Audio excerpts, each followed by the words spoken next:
Welcome to the fan base. Welcome to the fan base. Buffalo, this the fan base. Fourth and goal, we going forward, that's the only option. Yeah, we came to circle wagons, tell me who gon' stop us. This a no-fly zone, defense get it rocking.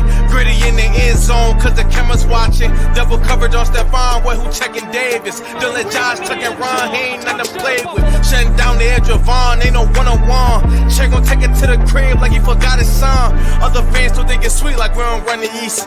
Dion knock him off his feet and put that boy to sleep. Welcome to Buffalo, this the fan base. Where Super Bowl ring the only mandate.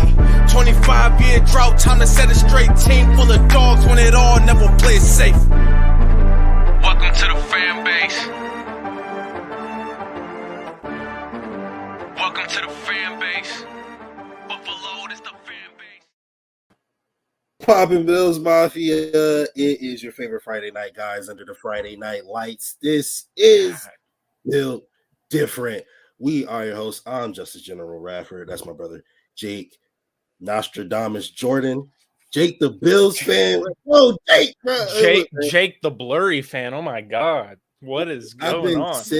I've been sick all week, bro. I'm so happy to be feeling better and get to pod again to talk football. Yo, I feel really, really good right now. We got a really dope guest. We get to talk some football with my brother. Damn. And I guess I don't get to talk with you. No, it's all right. I'm still here. Oh, okay. All right, cool. Well, thank you guys for tuning in. We got a great show for you guys tonight. We're gonna do some. Well, first of all, Jake, how you doing tonight, bro? Oh, dude, I'm doing good, man. I wasn't sure we were gonna be doing this show this week, so we're not gonna have our normal segments. I really was going to have a segment for us it was going to be guess which hand was Kenny Pickett's. So I was going to have two quarterbacks' hands and you were going to have to figure out which one was the smaller one, but didn't get to do that this week. We're not going to have picks. So, but we're going to still talk about it, man. I'm so happy to get to be talking about football, and especially we're going to have a guest on here, and it's just going to be a good time, man. We're going to have a good time, of course, as always. Shout out to those people over there at 26 Shirts, as, of course, the show is presented by every show on this network is presented by 26 Shirts. Shout out to Reid and the guys over there. My man, Coach Boom in the building. What's going on, Coach Boom? How you feeling? Actually, he sent in a picture with his shirt. He sent me a picture with the shirt. So I'm gonna have to throw it up here one of these days. I thought that was really, really dope. So just to give you guys a brief little synopsis or whatever, we're gonna go and do first quarter in season awards. You know how when it was 16 games, 4 out of 16 is one quarter, obviously, but 17 doesn't work the same way, but we're still gonna do it anyway. First quarter awards, offensive player, defensive player, that whole shebang. We're going to talk a little bit about the Ravens game because that was so long ago, but we haven't had a chance to talk about it yet. And we'll preview the Steelers and also talk about what OBJ could possibly do for us, right?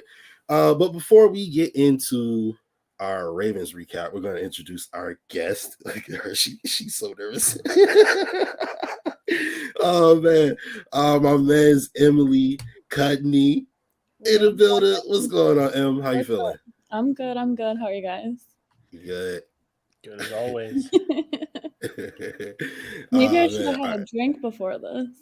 Yeah, absolutely. Go ahead. Go crack a cold one on stream. I'm about to say, facts. We've had people do that before, for sure. Please send in more, Coach Boom. Please send in more because we always, want to support and everything like that. So absolutely. But let's go ahead and get into our first topic of the day. Buffalo Bills defeat the Baltimore Ravens 20-23. And y'all got to shut up now because the Bills can win close games, it turns out, right? Buffalo was in Baltimore. It was pretty nasty weather, but they came away and got it done. Jake, what's your thoughts on this game, bro? First of all, I'm so glad we didn't do a show the week that narrative was being talked about on television because I'm pretty sure we would have went absolutely nuts on Friday night talking about how it was a bunch of BS and how that it just Buffalo didn't need to win 1-score games because they were blowing people out. Like, Exactly. what kind of narrative is that? I don't really understand.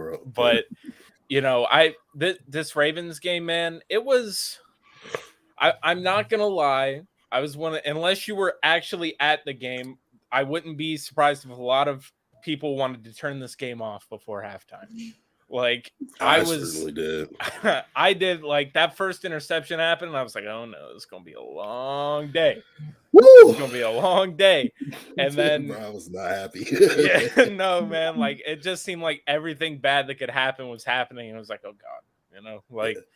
All right, let's see what happens. And then, of course, the Ravens apparently decide to pull another Ravens, and they, decide to really drop off in the second half, and the Bills take advantage of it. And, just to keep the story short, it was a good game. The Bills showed resiliency, which we haven't had to see from them, and have to see them like claw out of a hole. We haven't really had to see that this year. So I was actually disappointed the first half, and then after the second half, I found myself enjoying it. You know what it was for me? I was like, I wasn't having a bad day, but like something really like ticked me off like right before the game started. And so then like that game like starting the way it started, it really like sent me. I was like pissed off, like. But I can't imagine either of us were more pissed in the first half than Emily because she was there and she had to watch it in person. What was the first half like for you being there? Oh man, she messing up bad on her first 5 minutes. Hold on. No, I'm messing with you. Sorry guys, my phone. So yeah, I mean being there, like when I got there, I was like all happy, ready to go. Like I brought my cousin along with me. We were having a good time. And then literally the first half of the game, I was just like, what is life right now? I'm like, I can't go 0-2 out here with because my first game being away was Miami. And I was like, oh my God, I can't be in Baltimore now and not come home with a dub also. So the first half, I was like, this is such a good time. But I mean, I was praying that the second half, Josh Allan would, save us, which he did. So, I mean, what was the energy like in the stadium, like the second half when the comeback happened? I feel like it was definitely a different type of energy and vibe. We like the people in front of me, I was like more so around more Bills fans than anything because I was behind the Bills bench, which is a plus. But definitely the energy was way different the second half of the game.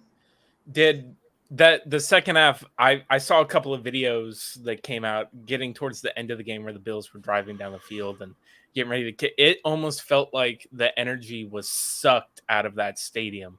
All the Ravens fans just were like, "I can't believe this has happened again." And of course, Bills fans are going absolutely crazy. But it's just like I don't think I've ever been able to experience that just sitting somewhere and then just it's like, oh, I'm excited and everybody else around me seems to just be like, I'm heading for the door. I'm out of here. So I don't know if that's something that you felt at the end of the game, but just from the videos I saw, it just looked like Ravens fans were like, I can't believe we've done this again. Yeah, I think they were kind of shook because there were a good handful of Ravens fans around me also, which, I mean, they were pretty cool, which is nice. But they definitely were very happy, obviously, the first half, and then things kind of took a turn. This guy in front of me was doing a live stream on Facebook the whole game, right? He was a Ravens fan. And then I would love to get that video. Yeah, I'm trying to see that. I think I was on it a couple of times, like, my face was probably like RBF, like sad, like I don't even know. But and then it switched in the second half. He had the RBF. And then he stopped with his live and he left. He dipped before the game was even over.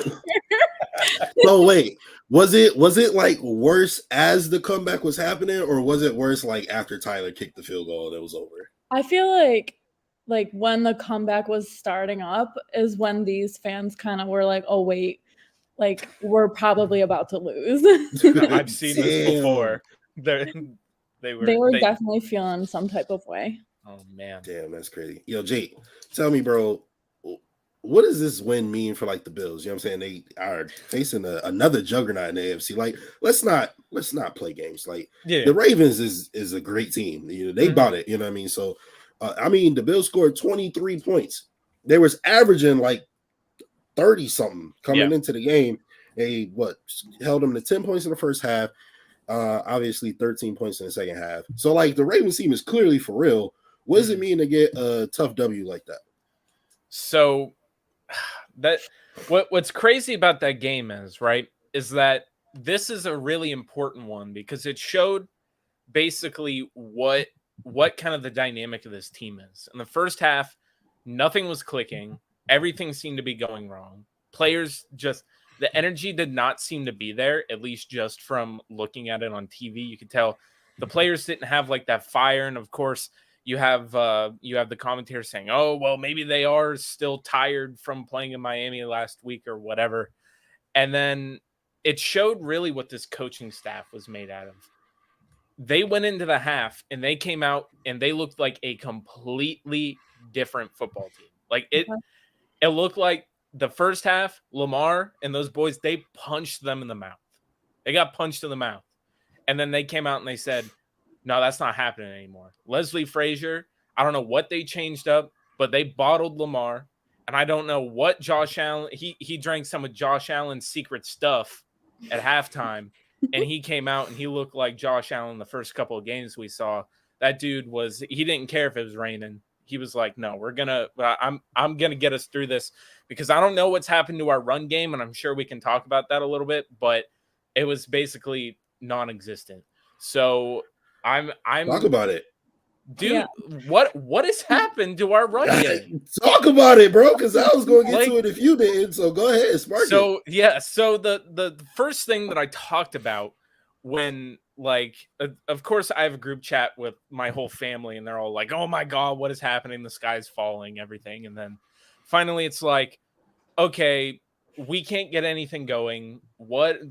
I believe the Bills' PFF grade for run blocking, they're the worst in the league. Yeah. At last week, at least. And it's just like, I don't know what's happened. And I know that guys like Roger Saffold and Deion Dawkins have said, hey, when the game plan calls for us running, that's when they play better and they block better. Yeah. And it's like, okay, but if that's what you're game planning for all week, at halftime, if you ever have to adjust, are you guys going to be able to adjust like that? Or is it just kind of like, oh, if you prepare for it all week, that's when you're going to be ready for it? I'm not sure. And I'm done with the Zach Moss experience. I'm sorry. I know that, me and you talked a couple weeks ago. It was like, give Devin Singletary the majority of the snaps. Like, what are we doing? And then Zach Moss, he's just not the guy. I'm sorry. Like, he's just not the guy. And even with James Cook, he's just every single time he's out there, it just looks like the moment is too big for him. Dude, he's just not ready, which is fine. Yeah, he's a rookie. Yeah, he's a rookie. You can tell, like he's not ready for it yet. Yeah, and I'm looking at that and I'm going like, all right, you know what? Who's the guy? The other running back, is it Johnson? Duke Johnson? Is Duke still on is he on the practice squad? Yeah, he's on the practice squad, I believe. I know we got Blackshear on the practice squad. I don't know if Duke is. I think Duke is on the practice squad. Yeah, Duke's on the practice squad. Look, what we're trying to do with like James Cook, passing out of the backfield, Duke Johnson has showed that he can do that last year when he was playing. I think that, kind of just this year, you can have James Cook active, or maybe not, just have him sit over there and learning, where you got a guy who's basically done the role that we want James Cook to have. Let him sit, let him learn, and then give Devin Singletary, I wouldn't care if it's a 70-30 split between Singletary and Johnson for the rest of the year. We're a team that we can't be experimenting with a run game. No. We're Super Bowl contenders. Yeah. We need dudes who can do it. And the Moss experiment isn't working. James Cook, he's a rookie. I don't expect him to be that good, but in the moments, he's just like, I don't know, man. I'm getting flustered here because when I'm talking about this run game, it just pisses me off so much that we seem to have everything everything. The defense can adjust. I mean, hell, this game they did it. They got punched in the mouth, and then in the second half they adjusted and they look like one of the best defenses in the league. Like, we know they can do it. The offense, they can do the same. But if we ever have to close a game out and just run it down somebody's throat, I just don't know if we can do that consistently if we have to. And it's just because the run game, we haven't shown it enough. Some of the players there haven't really shown that they can be that person. And I'm just done with the, hey, you know, we know who the RB1 is. It's Devin Singletary. Treat him like an RB1.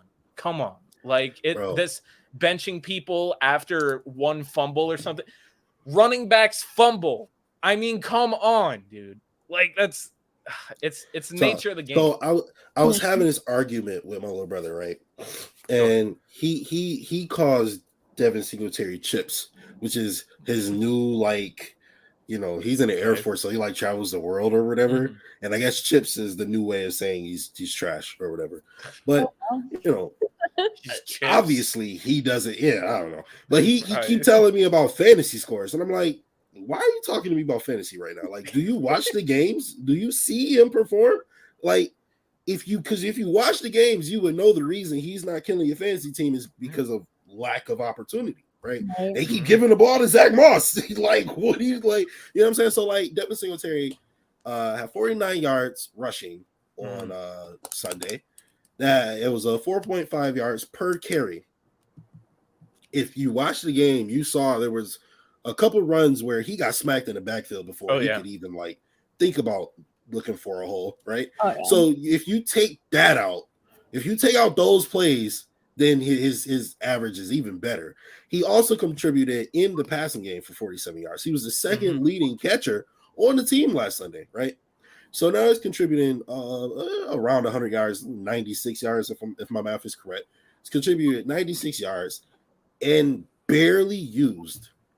He touched the ball 15 times and attributed 100 yards to it. Like, use Devin Singletary, bro. Like, I don't know how many more languages I got to say it in, or like I just don't understand why they keep playing Zach Moss. Like, look, and to keep it real with you, this ain't like no Zach Moss hate or nothing, but for real, give those, if you're going to give the carries to somebody, give them the cook. Let them develop, let them learn. You know what I'm saying? So that the moment ain't too big every time you step on the football field. Yeah, and at least if he gets smacked in the backfield like Moss does, at least I'm like, oh, well, he's a rookie. I'd rather see him do that than Zach Moss, who's actually going to contribute to our team. Exactly. Yeah. Thank you. Yeah. But I hear you agreeing, Emily. What's your thoughts on the run game? No, I mean, I do agree. So Singletary, I haven't really been a huge fan up until maybe like the end of last season. But I mean, I feel like you said, he's better than, you know, Moss is, and he should be given the ball way more, just because like he was pretty good on the Ravens game on Sunday. So I think, you know, he deserves to be out there more. And just to harp on that, just think back to the last few games of last season where it was pretty much like the team learned, oh yeah, we need to give Devin Singletary the rock. Like, let's do that.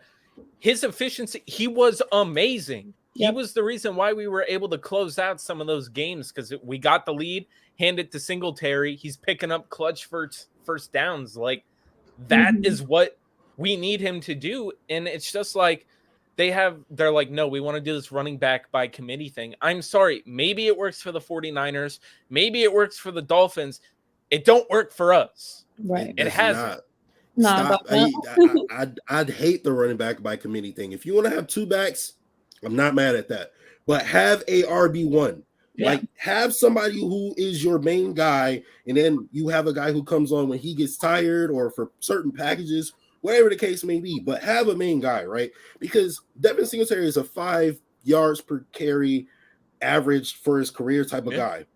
And anytime you see Devin Singletary get hit in the backfield, it is because he got hit as soon as he touched the football. And that's happened so many times in his Buffalo Bills career. So if you were to take away all those times that he got hit in the backfield, his career yards per average is even better than 5, which is absolutely astronomical. Like, that's crazy. Like that is elite running back numbers, right?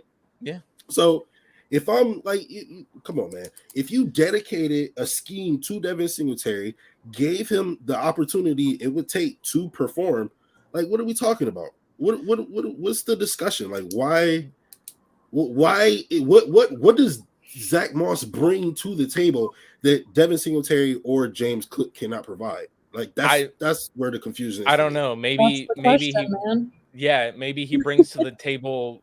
Maybe he's better at just running into the back of his offensive lineman, and coach likes that. Maybe that's what he likes. That might be it. More. That might be it. Yeah, that's probably it. But no, I just don't understand the snap counts and how we divide it between the running backs. I understand when teams do it when they got a guy like Nick Chubb and Kareem Hunt, right? Like you got two dudes that can do that, right? Yeah. We got Devin Singletary, and we don't have a Kareem Hunt. We don't have a Nick Chubb. We got Devin Singletary and a rookie who hasn't quite gotten his feet yet. What? Right. Yeah. But I mean, at least we have Singletary though. Yeah, facts. All right. So the Bills, get a very, very, very important win, especially if you want to have any opportunity at home field advantage at the end of the season. You cannot be dropping too many AFC games, especially versus the powerhouses that are going to be competing with you for home field advantage, like the Ravens will be, especially now that we know that the Steelers suck and the Bengals suck. And I mean, the Browns are only so I mean, we can almost guarantee that the Ravens are going to run away with that division. Let's give some respect to the Bengals, okay? They beat the Dolphins, like we got to thank them. Oh yeah, you're right. They beat the Dolphins without their starting. I was a Bengals fan that night for sure. I was too. It was after the hurricane. I had no power. I sat in my car and listened to it on the radio. You know how bad football is on the radio? It's such a visible sport. Like sport. They're sitting there and he's like, oh, and he's tackled behind the line of scrimmage. I'm like, how many yards behind the line of scrimmage? Like it's terrible. But they still got that dub and made me happy. So I'm thankful for the Bengals. For sure. Okay. I'm not mad at it. They step up for us a lot for things like that. So yeah. I didn't care who won that game, to be honest with you. I was going to be happy with either team losing. I don't think Miami's like that, so I don't think that we really have to worry about them for the division. You know what I mean? Well, they lost in the AFC, like in the division game, so it's kind of just like I wanted them to. I hear what you're saying. I just don't think that Miami's going to win enough games to where that'll matter to us. Let me put it that way. You know what I mean? I think they could lose to the Jets this week. To be completely honest, I 100% agree. They needed a reality check is what they needed, because they were screaming at the Miami game how they run the East now. And I was like, they need a reality check. That's wild. It was to say that 4 weeks into the season is crazy. It was insane. That's something that we would do like 10 years ago. All right. Let's go ahead. How many times did the Bills start 3-1 and then absolutely collapse? Come on. I couldn't shut the hell up at 3-1, so I feel it. But all right, let's get into some of the more fun categories. All right, we're gonna get into first quarter of the season awards. Right. First of all, we have offensive player of the first quarter of the season. This one is relatively easy, so this will probably be quick. I mean, it's only 2 real candidates. So, Emily, who you got? I feel like you already probably know who I got. Yeah, go ahead. Just give it to us. Maybe just take a guess.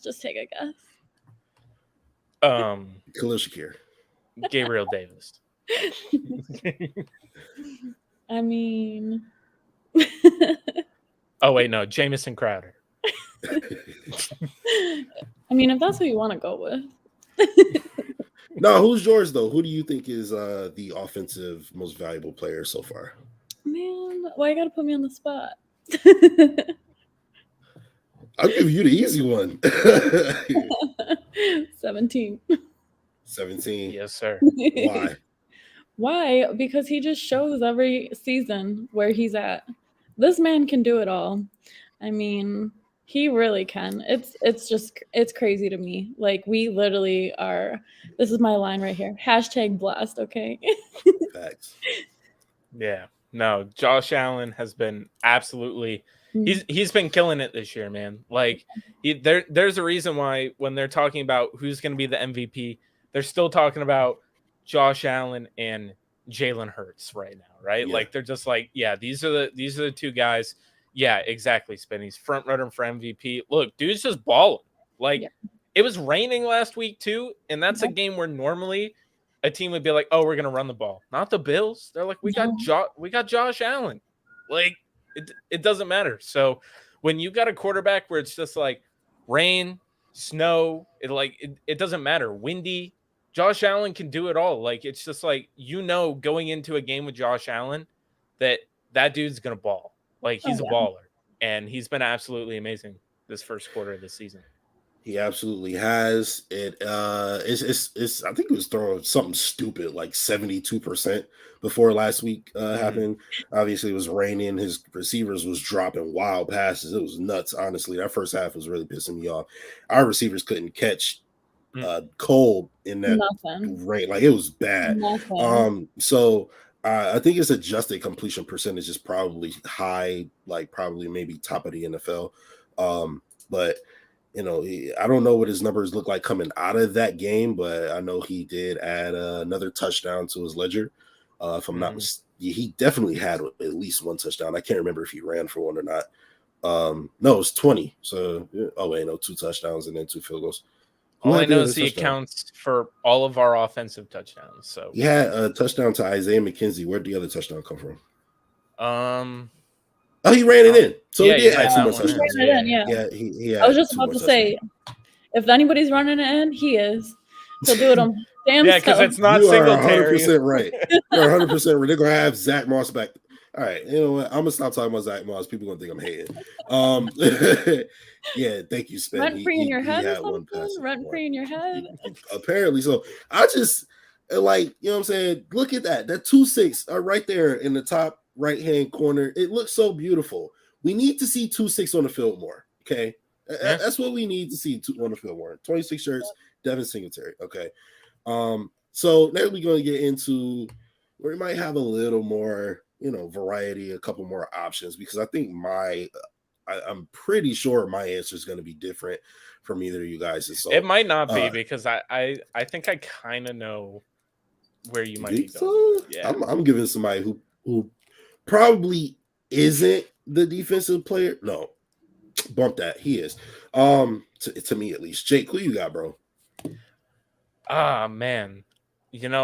I know there's a segment coming up where it's like most improved. Yeah, most improved as well. But I gotta go. Yeah, I know. Spin's already. He's just naming off everybody. But so I was gonna go. Because I'm saving it for later, I'm gonna say Jordan Poyer, and he hasn't played. He's missed 2 games, and he's still a very. I want you to know, Jake, that's a great answer, bro. Yeah. Because this is going to be his second game he's missed. He's missed a game and is still a very real candidate for defensive player of the first quarter. He's still on track for 17 interceptions. That's nuts. So. He's still on track to be first team All-Pro, and he's about to miss the second game. Yeah. I'm sorry, Jake. Finish your thought, bro. Yeah, man. Poyer has been look, Justus, I think you had a beautiful tweet that it was just like in the off season we were talking about Poyer, I think our secondary will be just fine. Now it's every single time Poyer is missing practice, we're just crying. We're like, oh no, this that just tells you the actual importance of it. Spin just said he's on track for 21 interceptions. That would be insane. Sadly, he won't be there to pick Kenny Pickett like multiple times this game, but Jordan Poyer has single-handedly shown why, he's all-pro Poe, and you got to pay that man. Like, he's on a mission. And look, there's so many guys on our defense that are just balling right now. And there's some guys that have been out with injury that I know would be balling if they were in right now. And this defense is just absolutely nuts. So, I'm going to go Jordan Poyer for that one. Real quick, Jake. If Kenny throws the ball, the Bills defense is going to do what? They're going to pick it. My man. That's like a dad joke, I feel like. It was, but I was just hoping he got it. It's a very stupid joke, but he was right there with me. We had that telepathy. All right, Emily, who is, for your money, the defensive player of the first quarter of the season? I mean, I was also going to go Poyer, so I have to agree with that because I'm a 21 fan. I've been for the longest. And, you know, like you said, that man needs to be paid because he shows it. He shows it. He's showing His it this heart year. is there. Like, his game is there. This man does it all, too. He needs to retire a Buffalo Bill. Like, I was saying, like, does he deserve top 3 safety money? Absolutely. Do we want to give it to him? No. Shut me right now up, okay? Because I do not want where to go anywhere. All right. Look, Jaquan Johnson, you're dope. Damar Hamlin, you're dope. I want 21 on my squad. I'm sorry. Yeah. That boy. 100%. That boy's 100%. All right, for me, look, man, y'all disrespected this man for 5 years. Okay. I knew it. You know it? Okay. Y'all disrespect this man for 5 years. All right. Now I've been telling y'all, I'm like, what do y'all want from him? He's a Pro Bowler. He is a top 10 player in his position. He was drafted 16th overall. Like, y'all saying he's not playing like a 16 overall pick. Like, why not? How is he not? He's on the number 1 defense every single year. He's the middle linebacker and captain of the defense. Or is he captain? I think he's a captain, right? He's the captain. Yeah, I think so. I think he's a captain. Yeah. So, like, what are we talking about? Why is Tremaine Edmonds always so disrespected? And this year, what did I say? Well, no, we both said it in the offseason. Thank you, Spin. Spin is like fact check. Yeah, he's our fact checker down there. Spin is our fact checker. So what we were saying, Jake, this offseason, now that Von Miller's here, Tim Settle, Jordan Phillips is back, Daquan Jones. Tremaine Edmonds is not going to have 300-pound men running full speed at him every play. He's going to be able to see in the backfield. He's going to be able to clean gaps up. He's going to be able to get hits in the backfield. Matt Milano is also benefiting greatly from this whole thing. He is also in the running for Defensive Player of the first quarter. Yeah, if he would have caught that pick versus Miami and took it back to 6. He would have it. He would have it. But we'd be 4-0 too. Yeah, we would be 4-0, exactly. So I'm going to give it to Tremaine Edmonds because he has been balling out of control. Y'all talking about y'all don't want to pay this man. He looked like he deserves to be paid, okay? Y'all don't talk about Darius Leonard is better and all this other stuff. I get it. Last year, I'd agree with you. This year, not so far. Darius Leonard is not better. Actually, I can't think of too many middle linebackers in the league that's better than Tremaine Edmonds as of right now at this point in the season. He's balling out of control. Spin says, Milano's playing like the best linebacker in the league. They are. Both of them. They both are. This as of right now, 5 games into the season, this is a superstar linebacker duo. Okay. And Terrell Bernard is playing very well as well. Teron Johnson is still balling like he usually does because he plays that third linebacker spot, not actually a linebacker, but still balling. Kaiir Elam. He has been sneakily put a balling. Pin in it. Put a pin in it. He's been sneakily balling. So we're gonna go ahead and get into most improved player of the first quarter. All right, we'll give Emily some time to think. Jake, who you got? It's Tremaine Edmonds, dude. Like you just said, I cannot believe, we talked about it in the offseason. Daquan Jones just having that true one technique that's going to be able to plug up more gaps, make the decisions easier for Tremaine Edmonds to make. We kind of assumed that him and Ed Oliver were going to be the guys who improved off of that. I think I would have had a hard choice picking between those two guys if Ed had played in the last 3 games. He's been healthy. Yeah. But he was benefiting the first couple weeks, and then now he's been out since, and I hate that for him because dude was absolutely eating, and they just looked so dominant, that whole defensive line. Just wait till they get healthy. But yeah, the other guy who's a great recipient of Daquan Jones being brought to the Bills is Tremaine Edmonds, and he has just been catching bodies. Absolutely.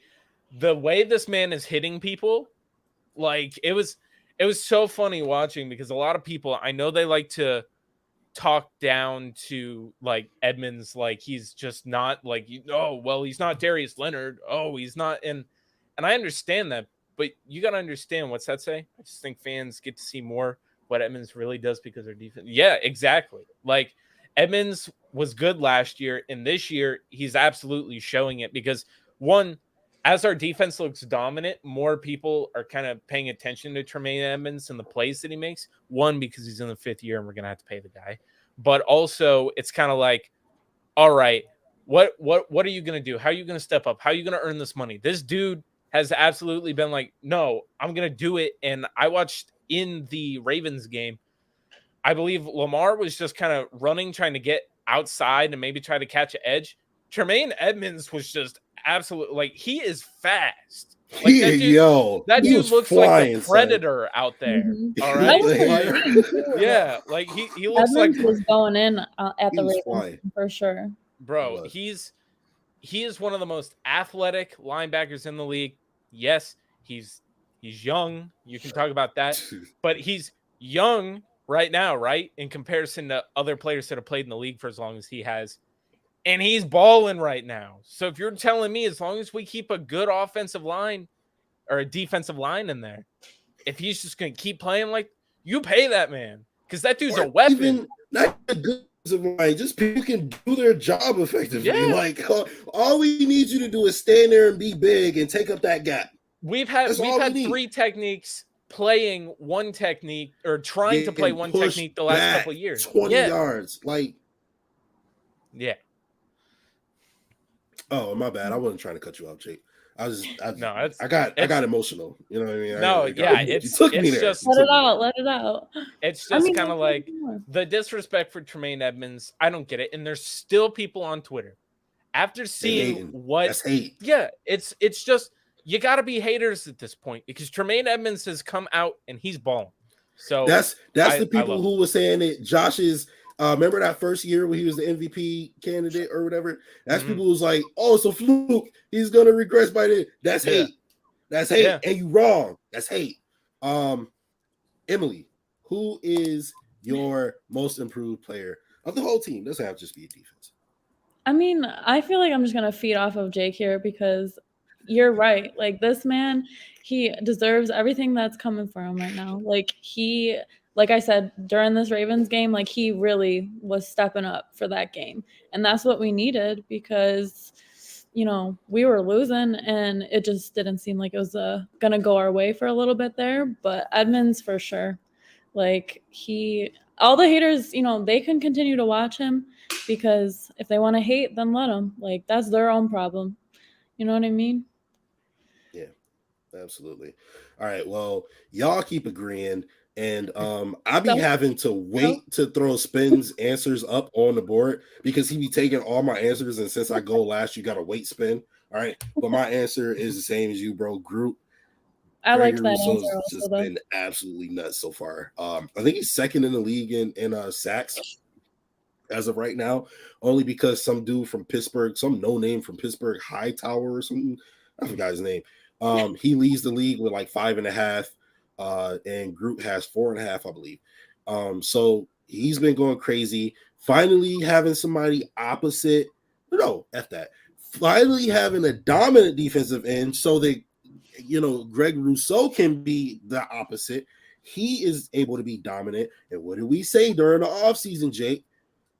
You know, you look at Von Miller, what he brings to this team. He brings you a dominant edge rusher so that you have to, you know, single block everybody else on the line. That creates opportunities for Ed Oliver. That creates opportunities for Gregory Rousseau and AJ Epinesa and everyone, right? We also said to have a freak athlete like Von Miller come in, a Hall of Famer come in to be able to show Gregory Rousseau the ropes. Gregory Rousseau is like, yo, I'm this freak of nature person who has this ridiculous wingspan and this ridiculous 40 time and this ridiculous vertical, but you know, who gonna show me how to use it? Insert Von freaking Miller, right? And he's showing them how to do it. He's showing them how to use it, and they're being great together. Shout out to Ebony. She says Boogie as well. So yes, Boogie Basham is definitely improved as well. Yeah, so I'm going with Gregory Rousseau. He has just been absolutely on a tear. I would have picked him for a defensive player of the first quarter. He definitely deserves to be in that running. Did you freeze, Jake? What? There's nothing there. What? You don't see that? Oh, it's on the other side. Oh, is it different for you guys? I guess so, because you definitely was just pointing at thin air. What is that a sector? No, dude. There's a. You don't see the predator right here? You, Jake, you gotta stop doing that, bro. You look crazy. That's right Tremaine now, Edmonds. Don't you see? Look Jake, at the hair. Do the other side of your face so that we can all side. Is it right here? Yes. Yeah. There you go. What world is going on my screen? It is not right there. Oh man.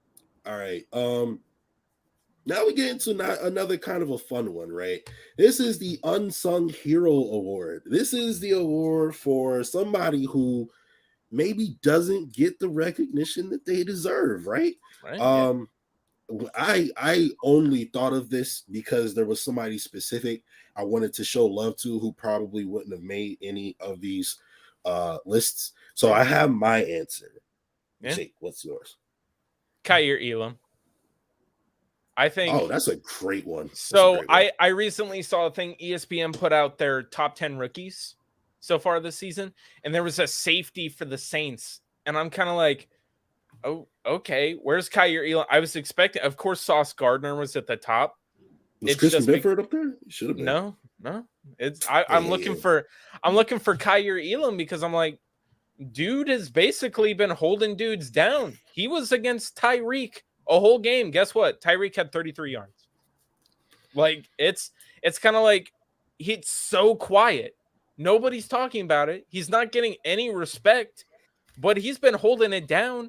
And it just makes me so excited to think when Trey White comes back that we're gonna have dudes in Kaiir who's already been holding it down. Not one, not two, not three, not four, but 5 dominant quarterbacks on the roster, son.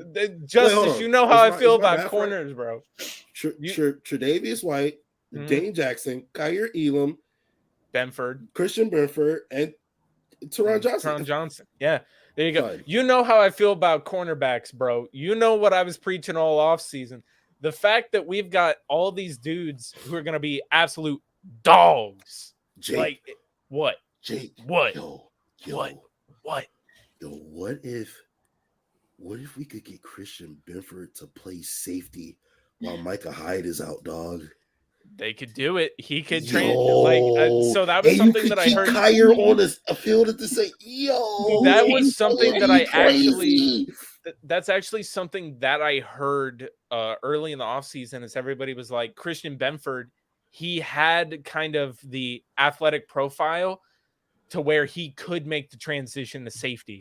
I was like, linebacker, that safety linebacker. Yeah. 10, and that's what he was to me. And I'm sitting here going, yeah, I mean, he's a pretty big guy too. And he's got that athletic speed and like, yeah. And dude can hit. And then I'm sitting here going, man, honestly, if we weren't so thin at corner right now, I could see them getting him back there at safety. You know, like if Tre'Davious, like right now he has to play corner. But when our corners are healthy, if Kaiir like gets that spot down and they're kind of like, no, you're too good for us to just have you be our guy coming off the bench corner, right? Like we got to get you out on the field. Jake, hold on. Answer this real quick. What you think about this? He says just for this year. Move White to safety. Would be better on his. Just for this year to replace Micah Hyde. I don't know, man. Like I could see them. Actually, I can't even say I can see them doing it just because kind of he is a corner, and they're kind of like hey, I don't know if they've ever done it to where they're like, hey, let's also have you learn stuff to possibly move back to safety. Maybe they could do it. Because, yeah, like Spin says, he's not going to be 100% this year. Right. He might not even be 100% next year. Like, it's not like he could be like 98. He's not going to fully be that same player. It's very rare that players are that exact same player. So, yeah, like White has the football IQ, like Spin says. And, yeah, maybe those weeks that they have him practicing, maybe they do want to do that if they wanted to. But I believe they've also been like, DeMar Hamlin and Jaquan Johnson, they've been doing fine. That's true. You know, that's so it's kind of like, it's like, all right, you know, maybe that's when they start teaching Benford maybe to play some safety. They're just like, no, Trey, like we still think you're good enough. Go play corner with Kyer and you're good. I feel like they have a ton of options to go there spin. But I think they'll probably try to just work him back in at corner. But I definitely think that him going to safety could be an option as well. Yeah, I would actually. I tend to agree with Jake here. But if I read a report that said, "Oh, Tre'Davious White or Christian Benford is going to be safety," I would not be mad. So, you know, that there. Emily, do you have an unsung hero? I feel like Knox, man. Like I haven't heard much about him lately, I feel like, but he is out there and he's catching, he's doing what he needs to be doing, just like he was last season. Like last season was an eye-opener season for him, I feel like. I'm gonna go back to saying he wasn't my favorite before either. I'm not gonna lie, like he had some butterfingers going on. But yes, he did. Boy, did he. It was bad, right? So my brother-in-law will always joke about Knox because he's always loved him. And I'm like, you know what? Yes, I joined the train because, you know, he stepped up. So that's somebody who I would definitely go with. You know, he does his thing on the field, man. No, he catches some balls when he needs to be for Allan. So no, that's a great point because it was at one point where he just wasn't reliable. Yeah. And although his numbers this year aren't gaudy, he's been extremely reliable. Like anytime the ball is thrown his way, he got paid. And he got paid. Even if it's in the clutch, even if it's a tough grab, he always makes the grab. He seems like a sure-handed tight end at this point. Yeah, that is somebody we need. He did it against Baltimore last week. I mean, there was just that catch along the sideline. Third down, it was that was important. Like it was what, 3rd and 1? I'm sitting here screaming at my TV, Josh, why would you? Oh. Yeah, rookie sophomore. He does that though. Like the playoff game, that wasn't meant to be a catch. Oh yeah, I love that. Just the Patriots. I use that clip in so many videos, man. I love that clip. That catch, I love that one. I love it. Josh was even like, wait, did that just happen? Yeah. Our fact checker Spin says the reason Knox doesn't get the production is because there's not a T to block the way there has been in the past. So I don't know why Sweeney is still on a roster. I don't know why we chose Sweeney over not only Jacob Hollister, but also OJ Howard. So like, bro, your value has to pop up at some point, but it's because Quentin Morris balling. I don't know. Yeah, he is. But why is Sweeney still on the roster is what I'm asking. I have no idea. I feel like there's other tight ends that they could go out that are just like somebody the other day said Eric Ebron is still out there. I'm like, I mean, he's a free agent. Yeah, he's just sitting out there. I'm like, I would much rather have Eric Ebron than Tommy Sweeney. Yeah, just like have him sitting in there. I don't know. Also, I love how we're using he's on practice squad. Yeah, that means we can snatch him up. Yeah, and then like we got Reggie Gilliam out there, baby. Like he's blocking. He's out there blocking. So you know, I remember when we first got Gilliam, he was listed as fullback / tight end. Like it was just kind of like, yeah, we got him. Like he can play either one of those. And I mean, with the catches he's had and some of the clutch things, I don't care. You can move him to tight end. I don't care. That dude's a baller. Yeah. And also I think hands issues also goes with like circumstance sometimes, right? Like, yes, he drops passes, but also I think like when you're, you know, maybe the main target or the only guy or whatever, I think that, you know, can sometimes have like a lot of pressure and you drop passes and then one bad play turns into 2 bad plays. Now you're stacking bad plays and you gain a reputation. I think when you're in an offense where you're the 17th freaking option, like there's so many more options before you. There's I could sit here and name the entire offense, but I think that would, you know, lend people a little more leeway. And I think leeway takes pressure off people to the point where they, you know, that wouldn't be a problem. And also, he's there to block. You know, you catch if you get the opportunity, but you're there to block, just like Quentin Morris. You're there to block, but you catch when you get the opportunity, and he has been doing Quentin Morris is going to have his opportunity this week against the Steelers, man. Facts, he's tight end one. Yep, he sure is. So my unsung hero is a guy who I really didn't think I would be praising at all this season, let alone so early. But Jordan Phillips, bro. Listen, man. Those first 2 games when we had Jordan Phillips, bro, the energy was just unbelievable. The defense. After every single play, I remember when we was in LA. I'm watching the TV after every single play. Jordan Phillips is on TV. You know what I'm saying? Getting people lit. Putting energy into the defensive line, making sure that it's working, stuffing the run every single opportunity he gets. Tennessee was doing the exact same thing. It was a different energy. And then we played Miami, and the first game without him, and the energy just was not the same for the defense or the defensive line. It was not the same.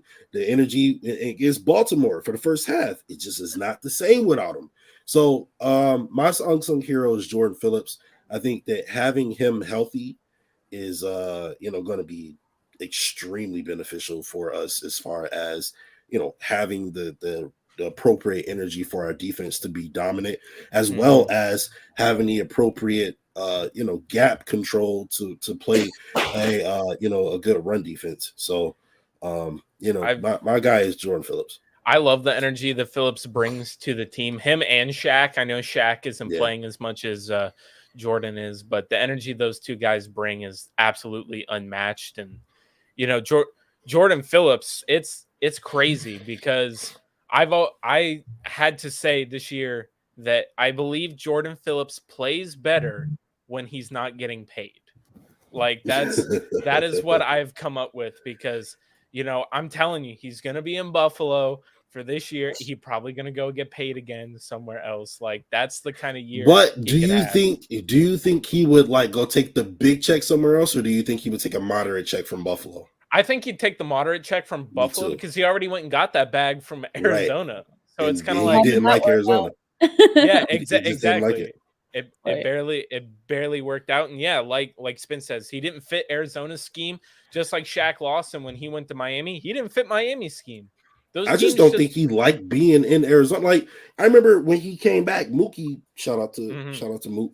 He asked, Jordan Phillips, what's it like to be home? And he was like, you said it, I'm back home. Like this is where he wants to be.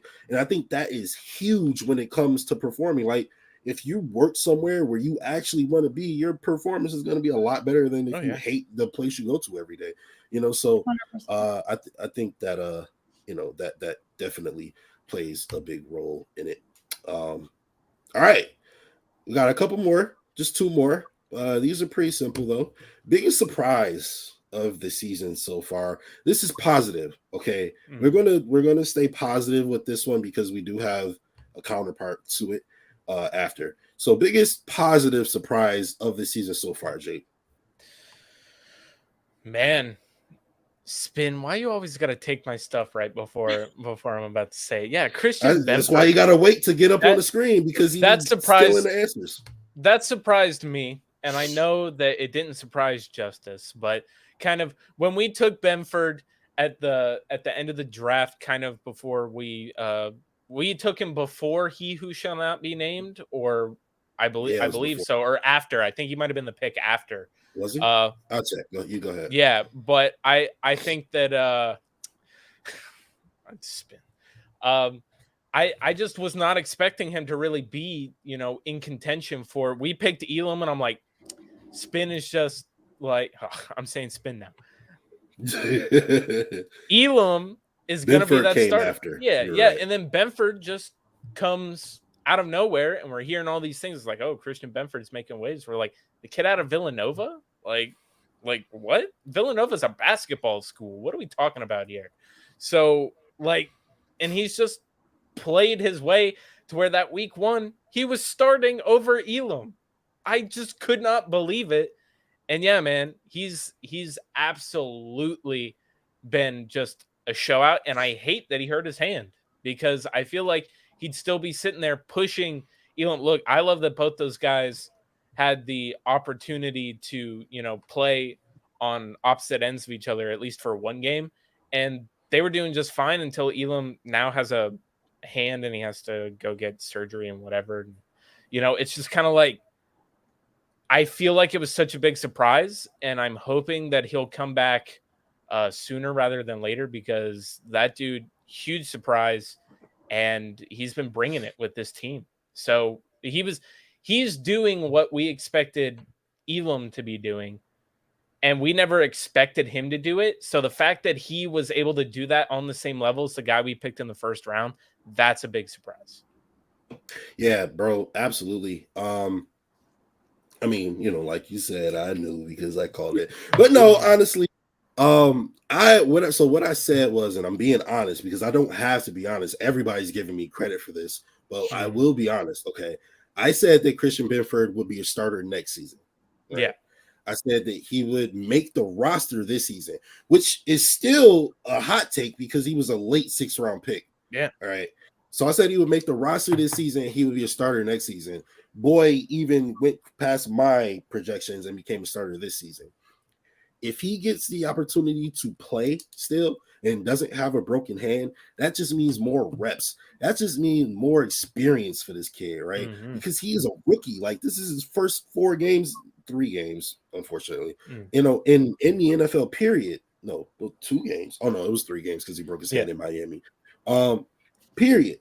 So if he was balling out like that, imagine what more reps and more opportunities would do for you. So I really, really hate that he's hurt and that he doesn't get this opportunity to continue to be great. But I think that, sometimes things can be a blessing in disguise. I always go back to it. Josh Allen, his rookie season, the first little bit, he was, he was okay. Okay, maybe he wasn't okay. Maybe he was bad. All right, but the team was bad, so that's hard to judge. Okay, I'm not just going to sit y'all here and let y'all say Josh Allen was trash his rookie season because he wasn't. Look at his roster. All right, I'm not going to get into that right now. But anyway, he got injured versus the Cincinnati, came back and went crazy versus Jacksonville, or not crazy, but he was a better quarterback, for sitting out, learning the ropes, etc. So I would say, that is a fair point, but I do think it could potentially be a good thing. He gets to sit back, watch some film, see how receivers work in the NFL, see how cornerbacks work in the NFL, and play accordingly. Get even more used to the NFL. Elam has 43 snaps and 0 receptions allowed. My God. Yeah, wow. He's been absolutely killing it, which is why when I didn't see him on that ESPN top 10 rookies, I was like, what are we talking about here? The Bills have played the Super Bowl champs, the #1 team in the AFC last year, the Ravens, and the Dolphins, who the Dolphins, the #1 team in the AFC, where he was lined up against Tyreek Hill. Exactly. Oh man, no respect, dude. Nobody. He's not Sauce Gardner, so he's not gonna get put on the list. But it's kind of like he's been holding it down, dude. Yeah, that just shows us that y'all not paying attention to the rookies for real. Y'all just going with the biggest names. So. They could put some respect on his name for sure. Mm-hmm. Absolutely. For sure. Emily, do you have a bigger surprise?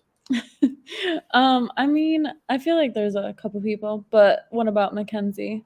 I feel like this man, he's been going off for sure. Also, this season, last season, all the seasons.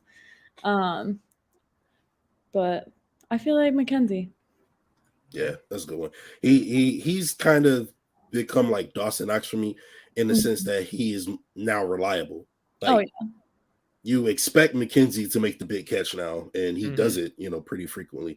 He also had a great return, which I could not believe he actually got stopped by the kicker. I was like, yo, are you serious right now? But, he got us to the 50 or whatever it was, so I wasn't tripping too bad. Dude, I love McKenzie because he's just got that second gear that when he turns it on, he flies. It's different. It's different out there when he does that. You can't teach speed, and he's got that. So when he gets it, depending on when he does, that dude can just turn into a different gear, just turn up field. And I mean, if he just was able to just be a little bit faster and get that angle in Miami, maybe we pull out that one. But he's still, that dude flies and he's elusive. I love him.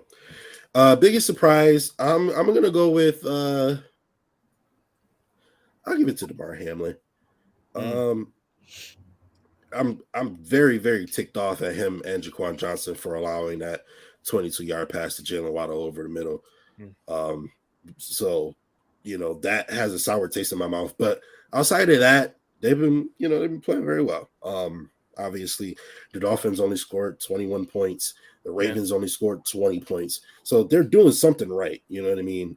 So that's I'll take this Frazier, time. Baby. It is. But I will say that as great as Leslie Frazier is, as amazing as Mick Frazier is, they put you in positions to succeed. You still got to go out there and make plays. You know what I mean? So kudos to them for going out there and making the plays. So I'm going to give it to them kind of like as a tandem, so yeah. And last but not least for this segment, we have biggest disappointment so far. Man. Jake, who you got, bro? I knew there was going to be one segment where, we get to dump on a player, right? And Jamison Crowder, dude, like we picked him up. And again, I watched Crowder when he was with Washington and then when he was with the Jets, and he was leading the Jets in receptions on Jets teams that were absolutely terrible. And I was like, all right, now we're bringing him in. He's not that number one option. He's not the most veteran guy in the receiving corps. He's just coming in, and we're going to put him right in that slot. And we're going to see what happens. Him and McKenzie, they'll battle it out, do whatever. And every single time the ball gets thrown at him, my dude, absolutely, he can't catch the damn ball. He can't catch it. Anytime he's on the field and Josh Allen looks at him, dude, it just hits his hands. He tips it. He just can't grab it. It's been absolutely disappointing to the fact that he basically got relegated to just return man duties. And when he does get out on the field, I don't want Josh Allen throwing him the ball because he hasn't done anything. Like, I would rather not see. And look, I hate that he broke his ankle and he's not going to be playing. I don't wish that on anybody. But I'm so glad that we're going to get to watch Shakir and McKenzie. Because I feel like just it's better for the overall long term for the position. And look, he just hasn't been cutting it. He's not really worth the $4 million that we're really paying him. Like, it's just been a disappointment. I thought he was going to be a lot bigger contributor, and he just hasn't been. It's only been 4 games, but still, he just every single time he was getting targeted, he just was not doing anything. Before you said this, I wasn't extremely disappointed in Crowder, but now that I'm thinking about it, like, we had Cole Beasley last year. He was supposed to be the Cole Beasley, faster Cole Beasley. That's what I'm saying. Like, he was supposed to be the faster Cole Beasley. He couldn't tie Cole Beasley's shoe right now. I'm sorry. Like, there's nothing against you, bro, but Cole Beasley was a truth for us, son. He really changed the dynamic of our offense completely, and you ain't doing that. That's for damn sure. I wouldn't say that he's the biggest disappointment, but if I'm relegating it to comparing him to Cole Beasley, then that swings the momentum quite a bit. And yeah, I think he would actually be the biggest disappointment. Dude. Because I was up here saying it, this summer. I'm like, yo, we got a faster Cole Beasley, be unstoppable. He ain't doing it. He ain't doing it. He hasn't done that, and it's the fact that we brought him in. He couldn't really win the position outside of just being the more veteran player. He gets relegated to return man duties, and he basically got put in the Andre Roberts role when he was supposed to be 10 times better than Andre Roberts as a receiver.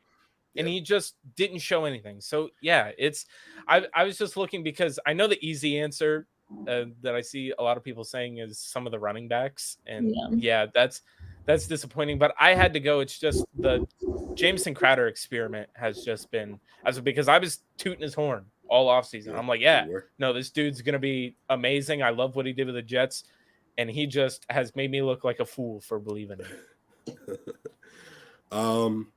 For me, my biggest disappointment, I'm gonna go with offensive rookies.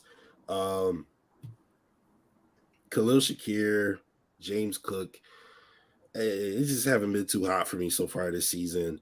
Shakir made a couple of mistakes as far as lining up and blocking assignments. He, just isn't really noticeable in the past game.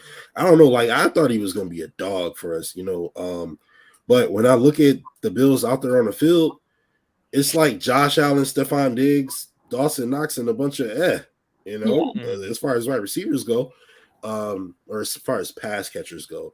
I also like Devin Singletary, obviously, but people talk about how the Bills got this crazy roster, and it's like, no, we just got the best quarterback in the world, and that's really it.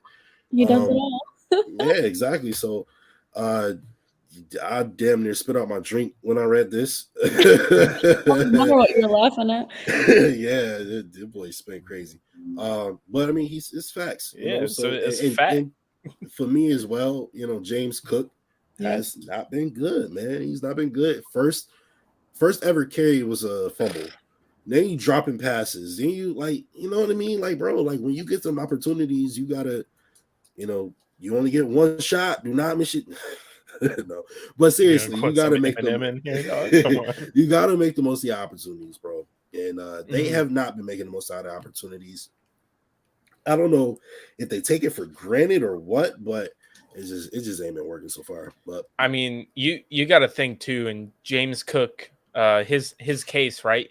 He's drafted to a team with Super Bowl aspirations. Yeah, he's got a brother in the league, Dalvin Cook, who's a bona fide star, and he's kind of like thrown out here. And it's like, hey, this team doesn't have a run game, hasn't had it in a few years.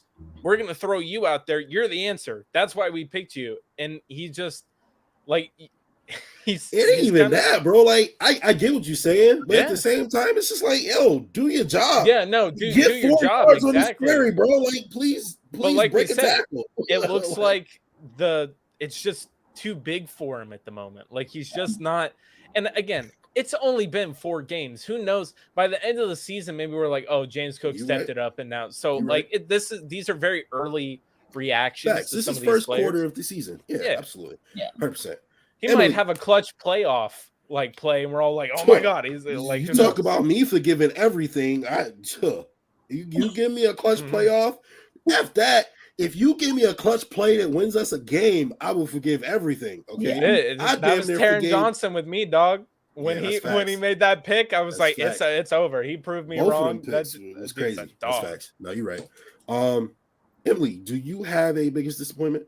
I mean, I'm gonna go with Cook also. I mean, obviously, like you said, we've only had a good handful of games so far, but I mean, I feel like he's just had a good amount of opportunities to show us otherwise, and he just hasn't. So far, I'm gonna have to go with him. I mean, I hope later on maybe a switch will be turned for him, so that way we can be rooting for him in a different way.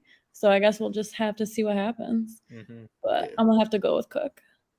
Yeah, absolutely. And Spin, I don't know, bro. Christian Benford kind of kills this theory for me, as far as only first rounders being able to get opportunities in McDermott's roster. Benford was a late 6th round pick. Like, he was picked after he who should not be named, and is a starting cornerback for the team that everybody thinks is going to win the Super Bowl. So, like, he is literally filling the shoes of an all-pro, starting the season. So I gotta say, I don't know if I necessarily agree with that. I think that they're going to put whoever performed the best on the field. I just want to say, like, Benford, the thing is with him, he came in at a position that we were already lacking at, right? So he got the opportunity a little bit more. James Cook as well did come in. He's supposed to be our 2, right? Yep. And he didn't do that. But I just don't really know how they evaluate the running back position. In reality, we have an RB1 in Devin Singletary, and he still doesn't get a majority of the snaps. Yeah. So if Cook came in and he was given a really good sample size to show what he could do, then maybe he might have cracked it a little bit more. But I just don't know what they do with the running backs. Like Zach Moss must be a practice hero. Yeah, he must gotta be like Walter Payton in practice or something. What are they seeing? What are they seeing? I want to know. Yeah, I want to know. Seriously, he got to be breaking like 60-yarders every day or something crazy. I don't know, dog. They're like, you know what? It's a different week. Maybe they'll try it again with him. Maybe he'll get it right this time. Yeah, maybe he'll be Nick Chubb. Maybe we'll do that. All right, so that is it for the awards. We're just gonna do 2 more segments before we get up out of here. We'll just briefly go over this one real quick. Von Miller did an interview with somebody, I forgot. Him and Josh Allen was all over the place this last week doing mad interviews. I was sick as hell. He was on the Richard Sherman podcast. Was it? Okay, Richard Sherman, thank you. Yeah.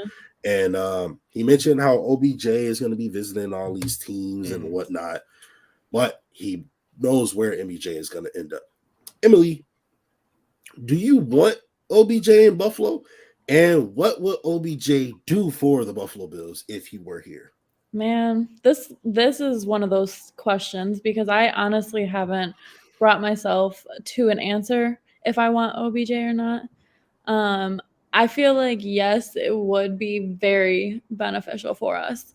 But at the same time, like, maybe we don't need him. I don't know. I'm up in the air with this one, honestly. And I've been up in the air with it ever since the first time anybody has mentioned it. I mean, yeah, it would be nice to have him. I'm sure he'll go off for us. But, I mean, we have, like, Diggs. We have Davis. We got all these guys like Allan. Allan does it all for us too. So it's just like, you know, what's he fully going to bring for us if we do sign that man? Yeah, that's fair.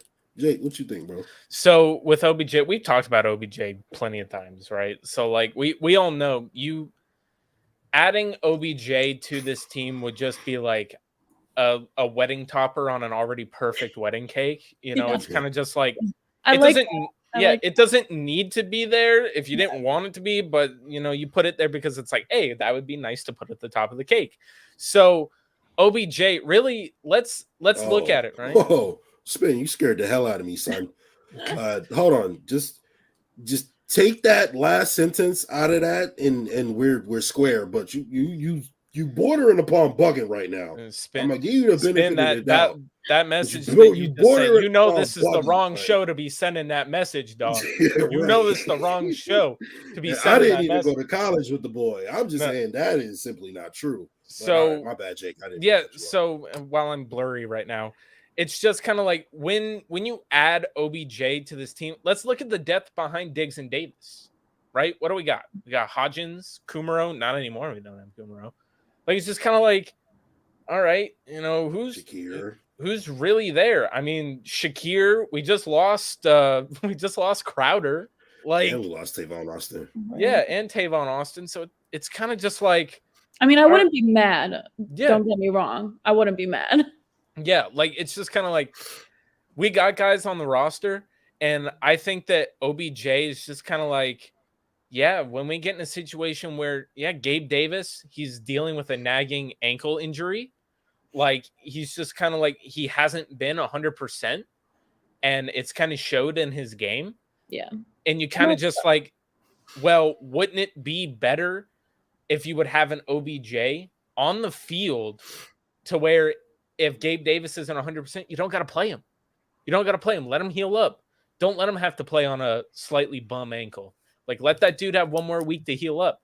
But, you know, kind of we don't have that option right now because outside of Davis, we don't really have anybody out there that can really, you know, hold down that fort at wide receiver 2. So OBJ would just be absolutely amazing to have. And then, you know, you just add that if we have a fully healthy wide receiver core, the dude's a dog. Like, he's a Super Bowl champion. They say he's going around visiting not the Chiefs, sorry, the Giants, and then they're saying he's gonna go meet with the Cowboys, the Saints. He's on a little tour right now, is what they called it. Yeah, he's on a little tour, and it's just kind of like, he's gonna see what everybody's thinking. They say the Rams, they have the locker cleared out for him, and why haven't they tried to give him a contract yet? Like, it's kind of just like, you know what you're gonna do. Like, if you got the locker cleared out for him, sign him, and they haven't yet. And maybe it's because he doesn't want to go back to the Rams immediately. I mean, it sounded like he doesn't. So yeah, and why not go join the big dogs in Buffalo? You know, like he knows that when he did his podcast that they do for Bleacher Report, and it was him and Josh Allen. When he talked about bringing Odell, Josh Allen was like, yeah, like you knew it. He's like, I like that idea. Yeah, that's great. You know, he'd love to throw to Odell Beckham Jr. You know, Odell Beckham Jr. would love to get that ball thrown to him from Josh Allen. 100%. I already see these people in here talking about hilarious in the comment section. First of all, Spin, grab your stilts and we could go at it, bro. I do want to say thank you for correctly spelling my name the second time, because I'm not gonna lie. Like, I'll be on Twitter and my name is like right there. People would be like Justic, and it's like, yo, like how do you know my name? Because you read it and then you spelled it the wrong. I don't get sometimes that autocorrect gets you, bro. Like when you in an when you in an argument and you're like typing out and then they put your name in there, you don't even look at it. Because my phone is so used to it that it doesn't autocorrect it anymore. Same here. Mine doesn't autocorrect it for you anymore. Yeah, exactly. Yeah. But it was really dope meeting you, Richard. So shout out to y'all. And this is just hilarious. I love that. I love that comment. That's hilarious. We lost Jake, but oh, there he goes. All right. So for yeah. Look, and then he goes back and spelled it. Oh, okay. That was all right. Anyway, so with Crowder hurt, with Shakir not necessarily being what I thought he was going to be, you losing Kumaro. I think that at the beginning of the season, when people were like, "Oh, well, we don't really need OBJ," I was like, "Yeah, we don't, but it would be nice." Yeah. Now I'm like, it'd be really nice. Yeah. Really nice. We don't need him. Like if can we win the Super Bowl without OBJ? Yes. Mm-hmm. Now, would OBJ make our Super Bowl chances a lot better, especially now? Yeah, 100%. So, like Spin said, look what he did for the Rams. The Rams didn't know what the hell to do once he got injured. It was just like, all right, Cooper Kupp, you're just gonna have to be a one-man band tonight, bro. And he did it, to his credit, but it shouldn't be like that, OBJ would have won Super Bowl MVP. He would have been Super Bowl MVP. Yeah, 100%. But like you said, Jake, having these people gives them a chance to come, to be well rested, kind of like Elam and Benford gives Tre'Davious White an opportunity to come back and be healthy and actually get healthy instead of having to rush back, because we have people who can be formidable at the position.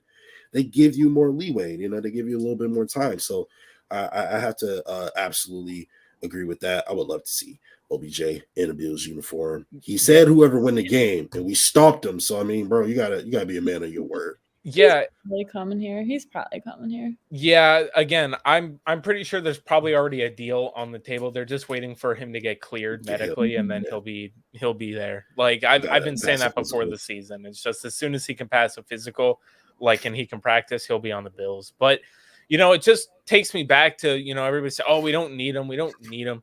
You remember before? I believe it was the playoffs, not last year, but 2 years ago. We signed Kenny Stills to the practice squad. You remember that? We got Kenny Stills to practice. Everyone's like, "Oh my God, we got Kenny Stills. Why do we need Kenny Stills?" And it was like, we didn't need Kenny Stills. But in that playoff game, we should have had him on the field. We should have had him on the field, because guess what? Gabe Davis was dealing with an ankle injury. Cole Beasley was also injured.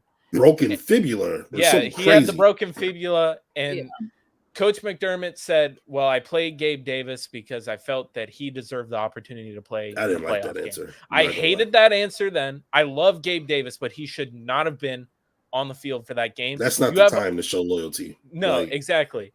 Like, and Spin, no, I'm not worried about Davis. I think he'll be just fine. I'm not worried at all. about Like, Davis either. give him a couple more weeks, he'll be the same game. Bro, just injured. Just wait till he be healthy again. Yeah, like you tweak your ankle, you're not going to be running the same for a little while. Okay, like that's just how it is. So Davis is going to be fine. Like, you bring in a guy like OBJ, so you don't have to play players that are only playing at 80%, like 85%.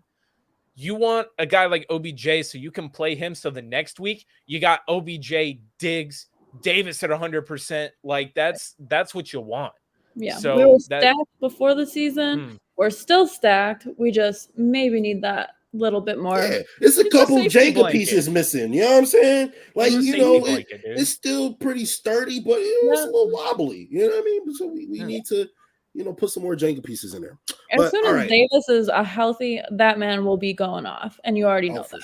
For sure, 100%. I think we all agree with that, except Spin for whatever reason. Oh, and Charlie, of course. Oh yeah, Charlie will never. I love you, Charlie. I'm just playing. All right. Last but not least, we're just gonna do a little quick preview of Bills versus Steelers. That is the game this week. When Kenny throws the ball this weekend, Emily, what will the Bills defense do? They're gonna pick it. Hey. All right. Dad jokes 2 for 2 tonight. I love dad jokes. Right. What do you think about this game, Emily? What are you looking forward to? What are you scared about? What are you thinking about Bills versus Steelers? I mean, I don't think I'm worried about this game. Last year they did us a little dirty. I was at that game, so I wasn't a fan of that. But I feel like I'm not worried about Sunday. Like you said, they got Pickett going, so it's just kind of like we got our guys who are healthy, who are going to be out there. We're also, we got KC after. So that's another thing to be thinking about. Obviously 1 week at a time, but I'm not worried about this game. I haven't been worried about this game prior to injuries. I think we're just going to go out there and we're going to do what we need to do. And Allan's going to go off. That would be absolutely beautiful to see Josh Allen go crazy this weekend versus Levi Wallace. Oh my God, he's dude. Levi's not even starting for them. I know it's Cortland Sutton. He's second string. Like, dude, it's crazy that like but they play zone. They play zone. They don't do the man to man. So, or they don't do the traveling corner. So that means. If you put Diggs on the right side of the field, he will actually be matched up with Levi Wallace, which is hilarious. Just go deep every play. Yeah, I don't care, Josh. If you see him 1-on-1 with Levi, just throw the ball. Just throw the ball. He's out there somewhere. He's out there somewhere. Exactly. Just throw it in his general direction, and it'll be a touchdown.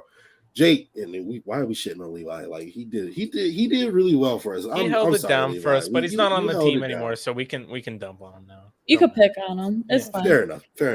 Touchdown every play. Jake, what's your thoughts on this game, bro? So they lost to the Jets last week, right? But Kenny Pickett came in, and he actually looked pretty good. Like I understand if you look at his stats, you're going to see the interceptions, but he was moving the ball down the field more than Mitch Trubisky was.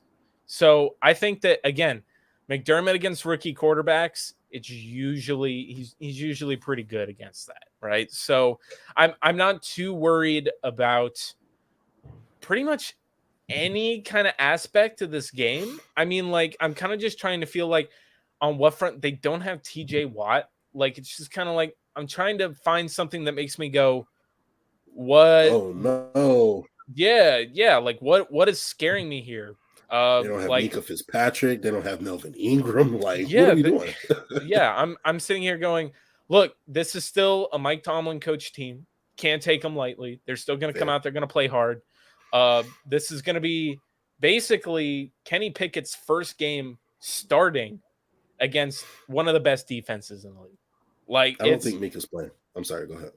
I just think that this game, I know it's a 14-point spread. I think the Bills could easily cover it. they lost to the Jets last week, man. Like, that's just kind of like what I'm saying. They might have a little bit of fire under them. It's Kenny, but the thing is, it's in Buffalo. That's the thing. If it was in Pittsburgh, I'd be like, oh, maybe they play with a little bit more energy. Dude, I think the Bills, after having 2 road games that the offense kind of struggled in, really, to really get anything going, I feel like they're due for a game to explode and get everything back on track. And I feel like this could be the game to do it because Pittsburgh, they're really in a hole right now. And, now they're kind of embracing the, okay, we need to rebuild stage. So now they've got their rookie wide receiver in George Pickens, who did pretty good last week. He had like 104 yards.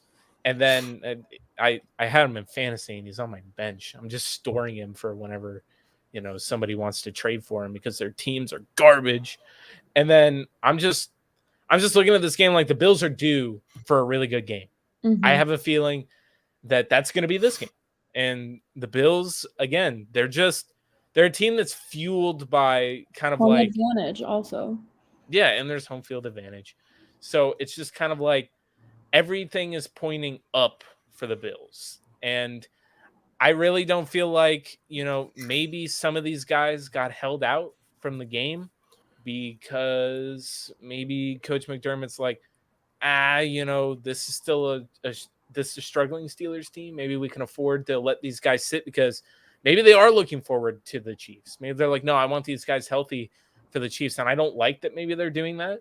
But, maybe it's sometimes a smart play, especially when you're going up against a team that is rebuilding right now in the Steelers.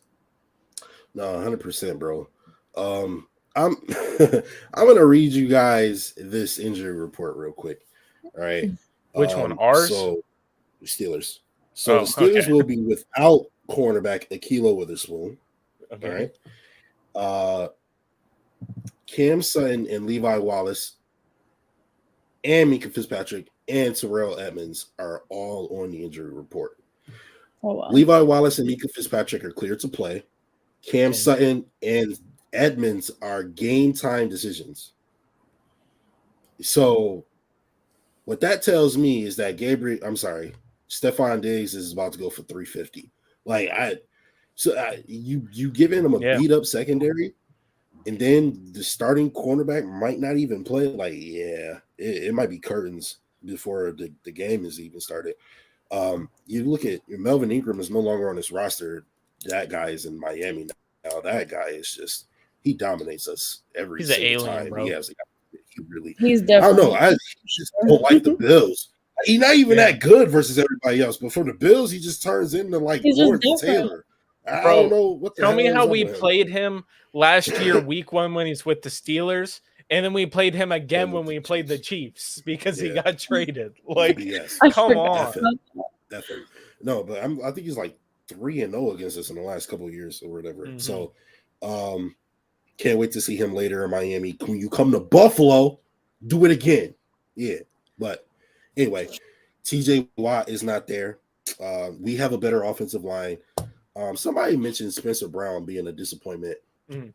That is one that I will concede. His pass pro is bad, man. Yeah, I will concede to that. He's not been great. Mm. It's just a completely different ball game. To be fair, I think their offense is better than it was last year because I think anything is an improvement over Ben Roethlisberger at the end of his career. That was a corpse out there. That was not Ben Roethlisberger. Exactly. And you have Chase Claypool, Deontay Johnson, George Pickens, Najee Harris. Thank God their offensive line is bad because that's a hell of a talented group. It is, yeah. But and you know what? If we're due for a blowout, I would love to win this game as a close game and then blow out KC or blow them both out. But I would rather blow out KC than blow out the Steelers here. I would be okay as long as we win. I wouldn't be mad. But I really want to blow out KC just because Nick Wright be pissing me off, dog. Oh my god, I'm so tired of hearing about them. But anyway, revenge, man. I think we all can agree the Bills probably are going to win this one. Should win this one. Do you think they cover 14? Absolutely. 14? Positively, absolutely. Emily, you going to the game? I am going to the game. You gonna be tailgating? Just for a little bit, yeah. I just wanna get to this game, honestly. I've been going to the last 3 games, so I'm ready. All right, bet. So I'll see you at the game. Anybody in the chat, Richard, I don't know if Coach Boone be at the games. I don't know. He does like that anonymous thing like a Bruce Nolan and like Vince Taylor do. Yeah, I don't think you want anybody to see his face. No, but if anybody's gonna be at the game, please reach out. I absolutely love seeing people. I'm not gonna lie, sometimes I feel like a mini celebrity. Y'all be showing me so much love, bro. It is absolutely beautiful. That's what I felt at the home opener. Everybody was like, "Let me take a picture." I was like, right. "Who? Wait, me or somebody over there?" Okay, see, she playing. She act like she is not popular. Like everybody don't know her, but yeah, Spin. I would rather blow out teams too. But all right, guys, that's all we got for you guys tonight. It was 90 minutes. I didn't feel like 90 minutes. That was a really good show. Great show, guys. Did y'all have fun? You got a good time, Emily? Yes, thank you for having me. Absolutely. Thank you for joining us. I feel like I should have wore glasses too, though. Yeah, that's true. Yeah, you're kind of left out here. No, this was the worst show ever, Justus. This is a terrible, awful show. Terrible. You're gonna hear it. You're gonna hear it when we get out of the show, Justus. I was so anxious too. Can I tell you I was shaking before this? I was like, we told you it was gonna be good though. It gets better once you get into the flow of things. It gets easier.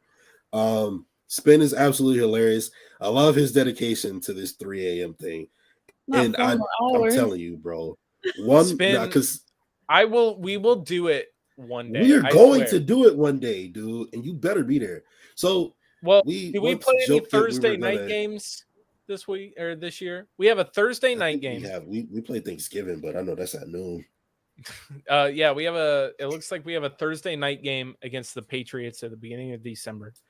Maybe we can do a post-game show, and we can go till 3 in the morning. That's perfect. Yes. So can we do like a birthday edition? Because my birthday is in December. When is it? December what? The 21st. Oh, so you get birthday presents, then you get Christmas presents? I mean, I do get both. I'm not gonna front on that. Oh, you lucky. Dang. My birthday is January 4th, and I get either or. So. Justus be getting the Christmas presents that are like, this is also for your birthday. Right, exactly. No, dead ass. Yeah, they broke at that point. Exactly. Dead ass. But great show, guys. This was a ton of fun. Thank you to every single person who tuned in. All right, Richard. I don't have tickets to the Green Bay game, but hopefully I'll see you there. But we want to thank you guys for tuning in. You guys know we appreciate every single like, comment, subscription, retweet, repost, share, all of it. You know we do it for you guys. Make sure you guys go check out my man's podcast. Just Jake the Bills fan on Twitter. He also does the lowdown with Jake Jordan. I don't know why I was blanking. Make sure you go follow Emily on Twitter as well. Emka, her @ name is right there. Anything you want to say before we get out of here, Emily? I mean, I just want to say I had a good time with you guys, and thanks for having me. Hopefully, we'll have another. Hey, if you're not too nervous, I think I'm good. I think I'm good. Okay, all right. The jitters is out of here. All right, you got any last words? One and done. No, man. Again, it's simple. Message is always 1-0 this week. That's the mission. Got to go 1-0, and then hopefully next week we can, be talking about the Chiefs and talk about how we need to go 1-0 that week too. So absolutely. It's definitely we get to do our little segment where we made our game picks and stuff like that. But don't worry, we are tracking that. So next week, that's my bad. I forgot that stuff will all be. Back to how we're doing it with all the segments and everything. So it's going to be great, man. Right. No, but this is a great show. I'm happy to meet you, Emily. Yeah, it was good to meet you. Absolutely. Because we didn't have a show last week, so we gotta do that. All right, I'll send you my picks later. But all right, guys, thank you so much for tuning in. For Jake and Emily, I'm Justice, and this is the official network of the Original Bills Mafia. We are out. See you guys later. Go Bills. Go Bills.